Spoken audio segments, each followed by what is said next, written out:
Serigala Setan.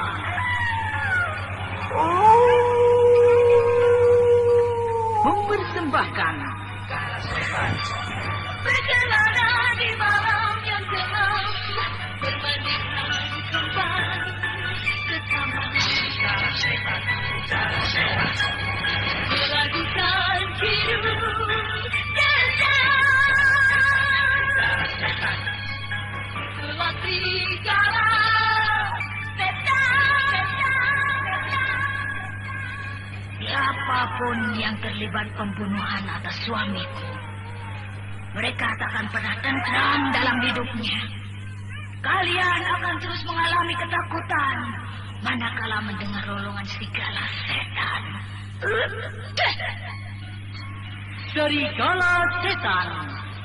Kisah petualangan manusia dari dunia gelap yang merubah dirinya menjadi seekor serigala yang bisa bercakap-cakap seperti manusia. Serigala Setan. Naskah karya Her Astra Jingga. Ilustrasi musik Frans Harius. Teknik dan montase DJ Arifin. Sutradara Dian Pertiwi. Kali ini menampilkan episode Pelacak Jejak. Radio Jadul.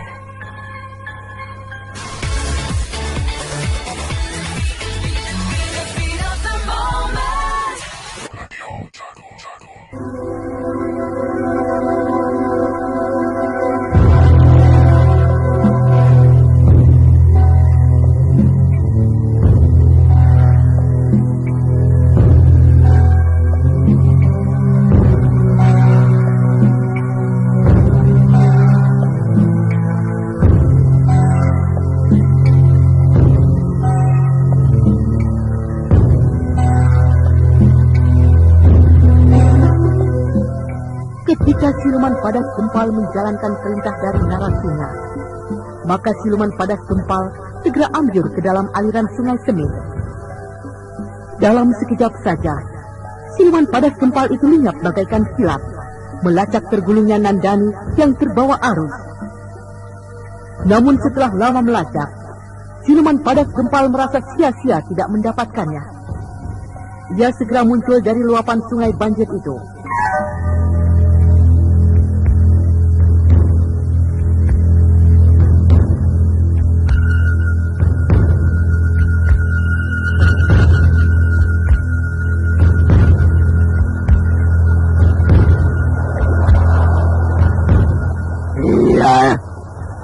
Aku gagal melacak perempuan itu. Berarti siluman angin maut telah membawa perempuan itu. Kurang ajar. Aku akan lebih celaka kalau tidak mendapatkan perempuan itu, lalu menyerahkan kepada orang bernama Narasinga. Aku terikat oleh janji benda akan memang ini. Lepaskan aku! Lepaskan aku, Setan Semit! Itu rupanya. Iya, jelas. Perempuan itu tengah meronta-ronta. Aku harus segera ke sana.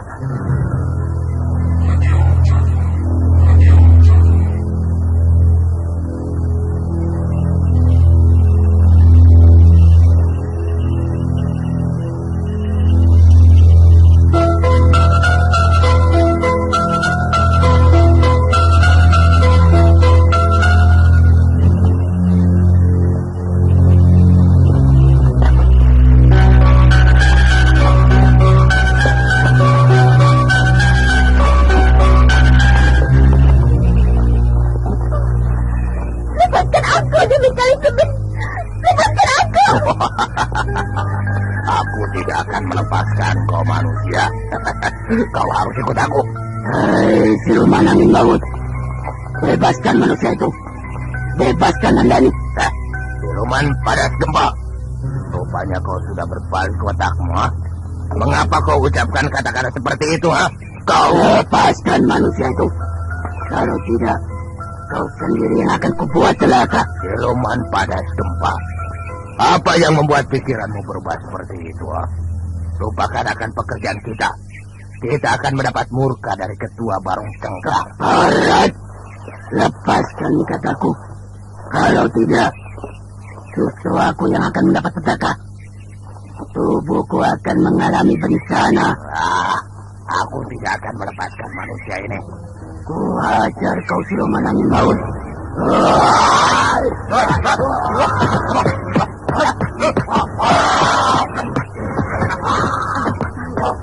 Kenapa makhluk ini menjadikan wujud Utara?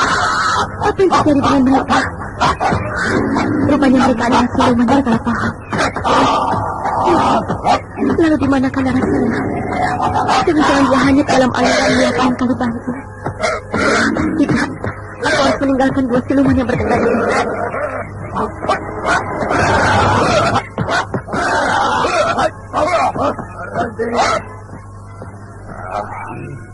Maafkan kami, Sang Ketua.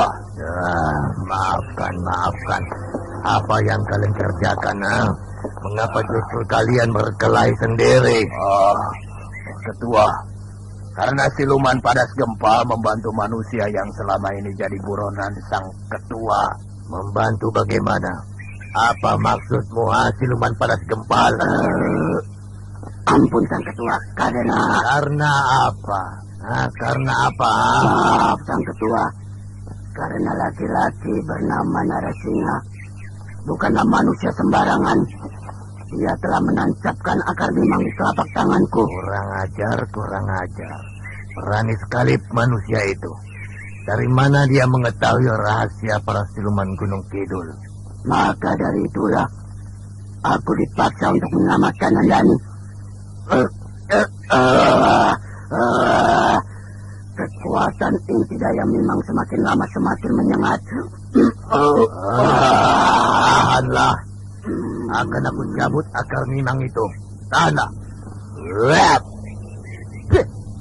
Rupanya orang itu mengetahui salah satu rahasia atau sebuah kelebihan. Benar Sang Ketua.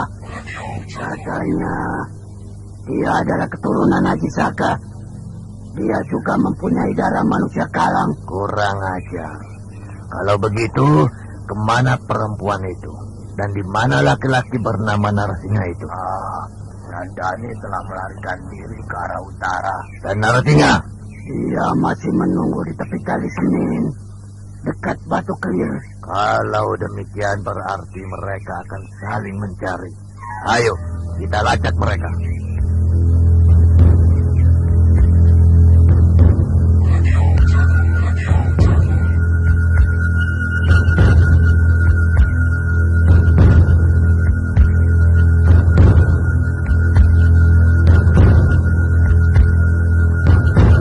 Siluman Barong dan beberapa anak buahnya terus melacak kemana perginya Nandani. Sementara itu, Nandani terus berlarian untuk membebaskan diri dari pengaruh jahat yang berada di sekitar Gunung Kidul. Namun ia belum juga keluar dari pengaruh itu. Justru pelariannya hanya berputar-putar di sekitar pegunungan. Itulah salah satu kekuatan ilmu sihir dari Siluman Barong yang masih mempunyai darah Prabu Dewata Cengkar ratusan tahun yang silam.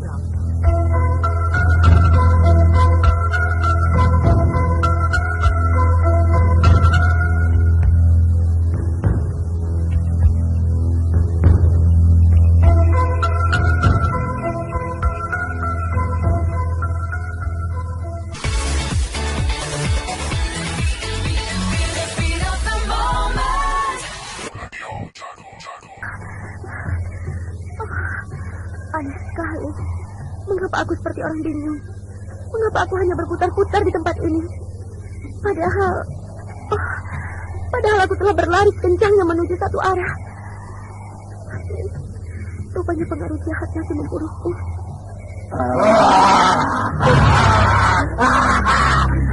Mengapa kalian cepat sekali memburuku? Apa yang akan kalian lakukan, makhluk-makhluk menggigitkan? Tentu saja menangkapmu. Lihatlah, akar mimang itu telah hilang.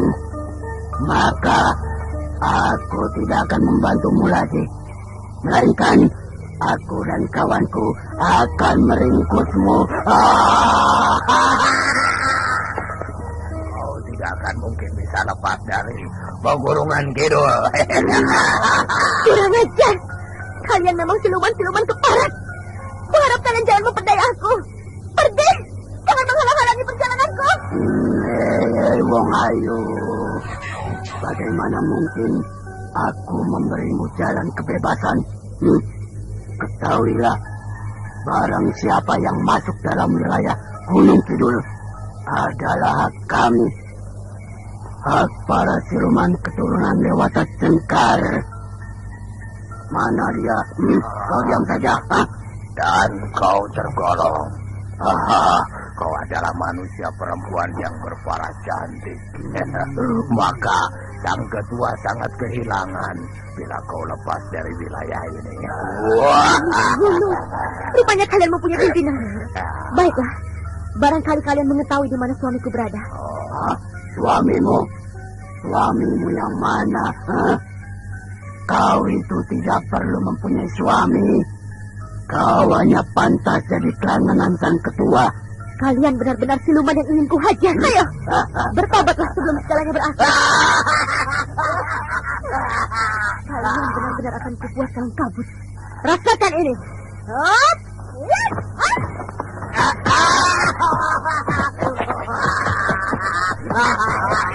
Dia melakukannya manusia. Kedua siluman itu cepat sekali menghindar. Baiklah, aku akan mencabut seruling bengkokku. Perempuan cantik, apa yang akan kau lakukan? Berkali-kali dua siluman itu semakin tak kuasa menahan serangan seruling sakti milik pendekar dari tanah Hindustan. Dan pada akhirnya, Nandani segera menyapu dua siluman itu dengan jurus seruling sapu kilat.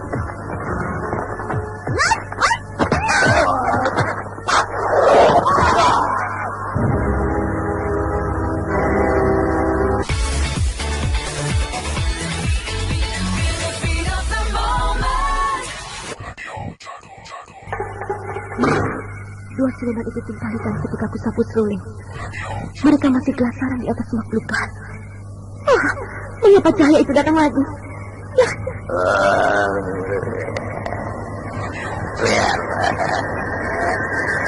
Cahaya yang menyilaukan pandangan Nandani itu lenyap seketika ketika terdengar sebuah raungan yang menggema, seakan-akan memecahkan atau membuyarkan cahaya tersebut. Namun betapa terkejutnya Nandani karena ia mencium bau darah yang sangat anyir. Dan ternyata di hadapannya telah menetes darah di atas batu putih, menimbulkan bau yang sangat memuakkan. Dan dari mana asal darah itu? Titik darah itu seperti bergerak-gerak. Gila, ini permainan setan. Aku harus waspada menghadapi kekuatan setan ini. Aneh sekali. Mengapa titik darah itu telah berubah wujud yang mengerikan? Sosok yang pernah kutemui. Manusia cebol, berkulit hitam, sepasang matanya menjijikkan, dan rambutnya keriting serta gimbal. Nandani, sebentar lagi kau akan menjadi milikku, yang tak mungkin kau lepas dari pengaruhku. Tidak, kau adalah sejenis siluman. Kau sejenis iblis penghuni gunung itu. Pergi, dan jangan ganggu aku. Nandani, sia-sia kau mengharapkan aku pergi. Kau telah melihatnya sendiri bagaimana aku tercipta. Iya, kau tercipta dari setitik darah yang baunya sangat bacin dan banget. Kau jelas jelmaan siluman jahat. Kau benar. Ketahuilah, aku tercipta dari setitik darah. Dan darah itu bisa saja berada di mana-mana yang kelak akan berwujud sepertiku. Ketahuilah, aku adalah titisan darah Dewata Cengkar. Mengerikan sekali. Jadi benar apa yang diceritakan ibuku Maduswari. Beliau pernah bercerita mengenai kisah Prabu Dewata Cengkar yang hidup di Jawa Dipa. Konon Raja Medang Kamulan itu bernama Prabu Dewata Cengkar. Dia sangat jahat sekali. Suka memakan bayi, juga daging manusia yang masih belia dimakannya. Raja itu sangat rakus dan sakti mandraguna. tak seorang pun kaulanya berani menentangnya. Bisa dikatakan, setiap kaula yang mempunyai bayi harus diserahkan kepadanya, yaitu Prabu Dewata Cengkar, untuk persembahannya. Lalu siapakah yang membinasakan Prabu Dewata Cengkar itu, Ibu? Ada, namanya Aji Saka. Konon ia datang dari negeri Jambudwipa atau Hindustan. Dia berkelana di tanah Jawa Dwipa. Bagaimana caranya Aji Saka mengalahkan Prabu Dewata Cengkar, Ibu? Aji Saka mempunyai pusaka ampuh berupa Desta, yaitu ikat kepala. Pada suatu ketika, Prabu Dewata Cengkar ingin memangsa seorang bocah. Namun, hal itu diketahui oleh Aji Saka. Maka, Aji Saka mencegahnya, dan dia rela sebagai pengganti bocah itu. Lantas, Bu? Aji Saka mengajukan sebuah syarat, supaya Dewata Cengkar memberi segenggam tanah dan diletakkan di atas destar atau di atas ikat kepala yang telah dirembangkan. Sejak itulah, ikat kepala itu melebar dengan ajaibnya, sehingga Prabu Dewata Cengkar berhasil dikalahkan oleh Aji Saka. Lantas mayat Dewata Cengkar itu? Anakku, konon darahnya kocar kacir di segenap tanah Jawa Dwipa. Mayatnya dibuang ke Segoro Kidul. Dan sebelum Dewata Cengkar benar-benar tewas, ia sempat menyumpah bahwa kelak keturunan Aji Saka akan tetap menjadi musuhnya.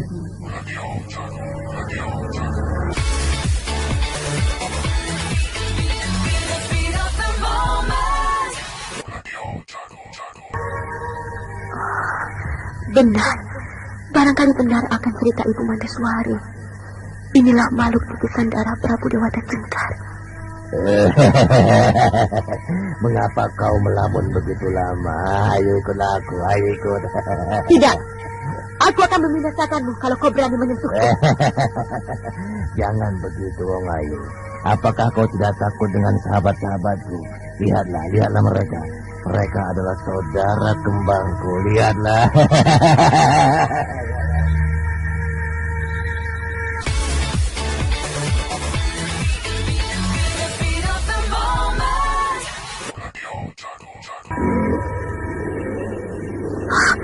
Gila, aneh sekali. Benar, mereka banyak sekali. Mereka siluman-siluman kembar seperti yang ada di hadapanku. Semuanya mendekati aku. Benar-benar menjijikkan. Mereka berjumlah semakin banyak. Mereka datang dari berbagai penjuru. Bagaimana, Wong Ayu? Apakah kau mau menurut atau aku harus membopongmu? Tidak, jangan mencoba menyentuh kulitku. Aku jijik melihatmu. Jijik melihatku. Sandani, Wong Ayu, kalau kau menyadari sebenarnya lah berbagai sosok yang telah menemui itu adalah aku, maka tidak heran bila darah Dewata Cengkar muncul dan tersebar kemana-mana. Hingga sekarang masih dialaminya, seperti diriku misalnya. Bahkan mungkin setelah orang-orang penghuni tanah Jawa Dwipa mengalami peradaban maju. Demi jelmaan darah Dewata Cengkar, kau tetap menjadi musuh bebuyutanku. Lalu apa yang menjadi andalanmu, Wong Ayu? Kau tetap mengandalkan pusaka saktimu berupa seruling bengkok itu. Hei, siluman titisan darah Cengkar. Kalau kalian tidak pergi dari hadapanku, aku akan membinasakan kalian semuanya. Ketahuilah, dua kawanmu bernama Siluman Padas Gempal dan Siluman Angin Wawut mengalami petaka akibat kena sambaran pusaka. Ya. Kau memang bisa membuat mereka celaka, tetapi mereka akan tetap hidup dan memusuhimu. Dan sekarang pasukan saudara-saudara kembarku akan memaksamu. Kalau ternyata kau tidak menurut, bukankah aku sudah berhati baik padamu, Nandani? Siluman jahanam. Ya, tangkap dia. Tangkap dia.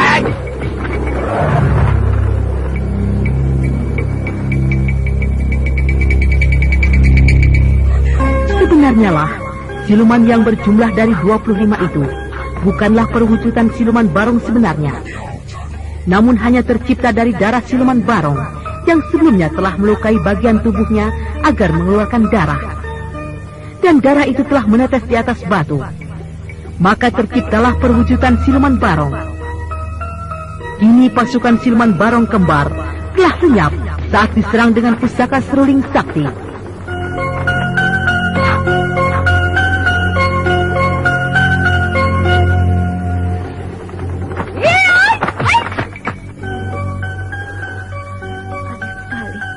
Siluman yang jumlahnya cukup banyak itu menghilang. Benar-benar aneh. Mereka jelas siluman tercipta dari tetesan darah. Iya, benar kata mereka. Mereka adalah titisan darah Dewata Cengkar. Seperti yang pernah diceritakan ibuku. Bahwasannya keturunan Dewata Cengkar akan selalu memusuhi penghuni Pulau Jawa. Aku harus waspada. Aku harus menemui Narasingha. Nandani.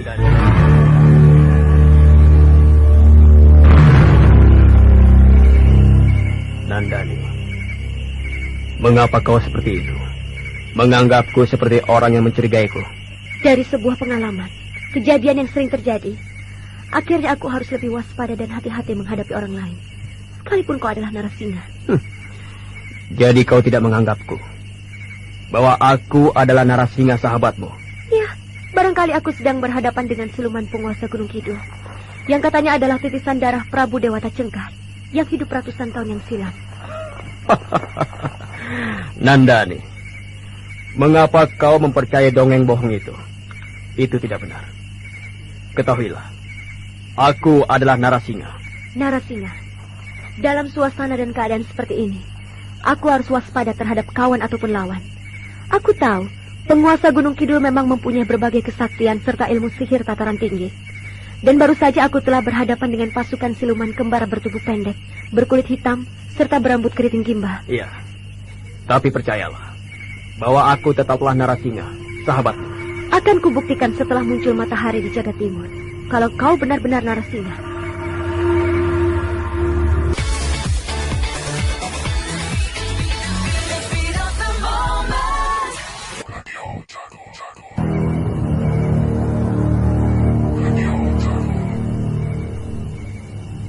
Di tempat lain, Narasingha tengah berhadapan dengan siluman Barong, siluman penguasa Gunung Kidul.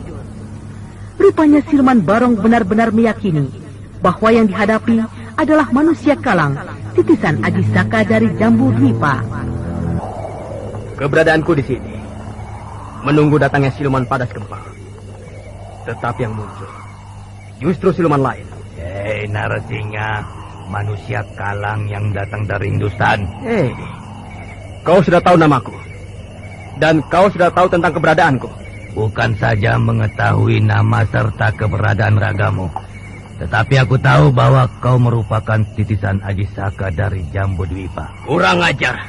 Kau tahu kalau aku datang dari Jambu Dwipa, dan aku adalah manusia kalang. Terlebih-lebih, aku masih mempunyai darah Aji Saka. Siluman, siapakah kau sebenarnya? Akulah penguasa Gunung Kidul. Namaku Siluman Barong Cengkar. Penguasa Gunung Kidul? Siluman Barong Cengkar? Jadi kau masih ada kaitannya dengan Dewata Cengkar, yang pernah berkuasa di tanah Jawa beberapa ratus tahun yang silam? Tanpa tedeng-aling-aling. Dengan demikian, kalau kau masih ada keturunan Aji Saka, kau adalah salah satu musuh bebuyutanku. Siluman Barong, aku memang datang dari Jambu Dwipa. Aku tidak ingin membuat kerusakan di muka bumi. Tetapi kau, agaknya dendam lama itu masih menitis ke jiwa dan ragamu. Tentu saja masih. Bagaimanapun juga, Prabu Dewata Cengkar tetap musuh Aji Saka. Dan bila sekarang muncul keturunan Aji Saka, entah yang keberapa, itu sama halnya. Aku harus menumpas keturunan Aji Saka. Aji Saka? Iya. Yang ku tahu Aji Saka adalah seseorang yang bijaksana dan benar dalam memusuhi kejahatan. Aku sendiri tidak tahu secara pasti. Sudah keturunan yang keberapa kali aku ini. Nah, ketahuilah, aku juga mempunyai darah manusia kalang. Ya, aku tahu kalau kau mempunyai keturunan darah manusia kalang. Kau kira aku takut menghadapi keturunan manusia kalang? Narasingha, menurutlah, kau akan kujadikan tumbal agung di Gunung Kidul. Siluman Barong, Bukan saatnya lagi kita saling bermusuhan. Kita ditakdirkan hidup di Mayapada ini hanya untuk saling bersahabat dan menjaga kehidupan. Kau bicara apa? Itu hanya perkataan sia-sia. Pewarah kuno yang hanya menjadi ejekan anak kecil. Ketahuilah, sekarang juga kau akan kupenggal lehermu. Siluman Barong, kalau kau mampu memenggal leherku, kelak kau pun akan mengalami nasib yang sama. Perhitungkanlah sekali lagi. Narasinya persetan dengan dirimu. Manusia Kalang harus tetap menjadi budak para siluman. Dan keturunan Ajisaka harus bisa kutaklukkan. Ayo, bersiap-siaplah. Sejak tadi aku telah bersiap-siap, Siluman Barong.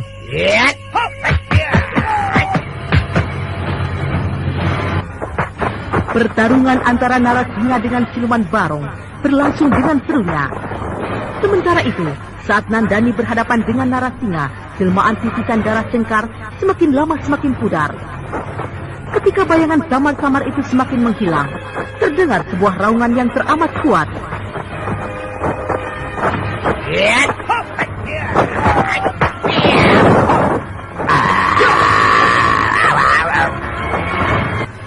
Benar-benar ajaib. Ternyata dia bukan Narasinga. Ya, dia jelas Narasinga jadi-jadian. Rupanya ia lenyap setelah muncul fajar. Lalu Raiku benar bahwa dia bukan Narasinga yang hadir dalam alam kesadaranku. Rupanya tanah Gunung Kidul mempunyai kekuatan sihir yang teramat dahsyat. Jangan memalingkan wajahmu kau, Siluman Barong.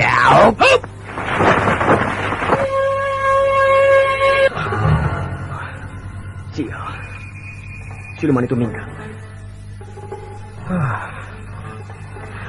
Rupanya sebentar lagi fajar telah tiba.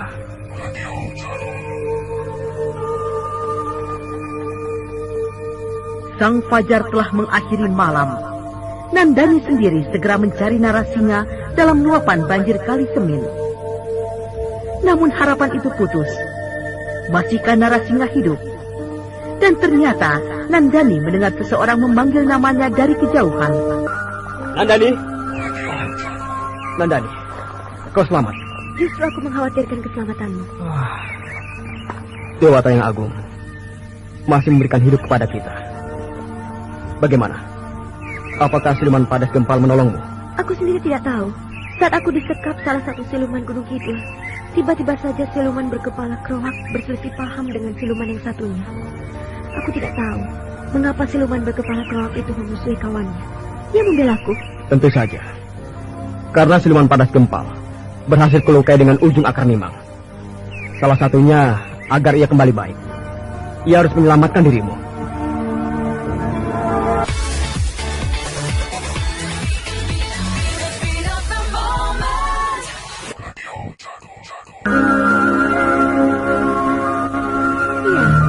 Tapi mengapa ketika aku tinggalkan, kedua siluman itu segera menyerangku lagi? Ini merupakan sesuatu yang aneh bagiku. Kau melihat akar mimang di telapak tangan Siluman Padas Gempal? Tidak. Sial kalau begitu. Kalau begitu ada siluman yang berilmu tinggi telah mencabutnya. Siapa siluman itu? Siluman Barong yang mengaku titisan Dewata Cengkar itu kah? Siluman Barong yang mengaku titisan Dewata Cengkar? Iya. Kenapa? Siluman itu bertubuh pendek, gemuk, matanya lebar berwarna merah, serta rambutnya gimbal. Iya. Katanya ia adalah penguasa Gunung Kidul. Jangan-jangan dialah siluman sakti Mandraguna yang selama ini telah menyihirku dengan berbagai tipu daya. Siluman Barong titisan darah Cengkar. Nandani, rupanya daerah ini merupakan wilayah kekuasaan Siluman Barong. Sebaiknya kita segera meninggalkan tempat ini. Aku berusaha membebaskan, tapi aku masih saja di sekitar Gunung Kidul. Ini jelas pengaruh Siluman Barong. Ilmunya cukup hebat. Aku mempunyai cara. Cara untuk bebas dari wilayah Gunung Kidul? Iya.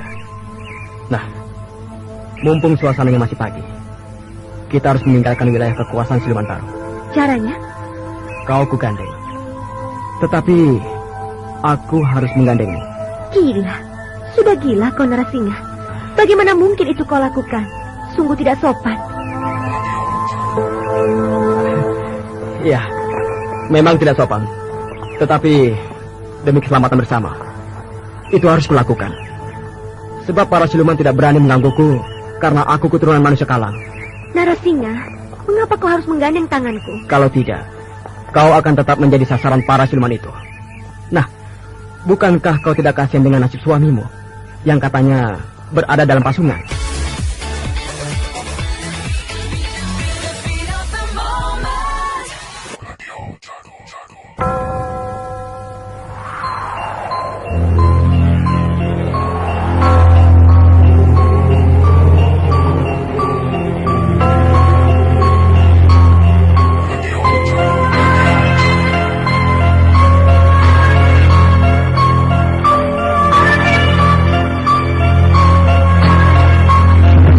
Bagaimana tindakan Nandani atas rencana Narasingha? Nah, saudara pendengar, untuk mengetahui lanjutan kisah ini, ikutilah serial Sandiwara Radio Serigala Setan pada seri berikutnya di radio kesayangan Anda. Sampai jumpa.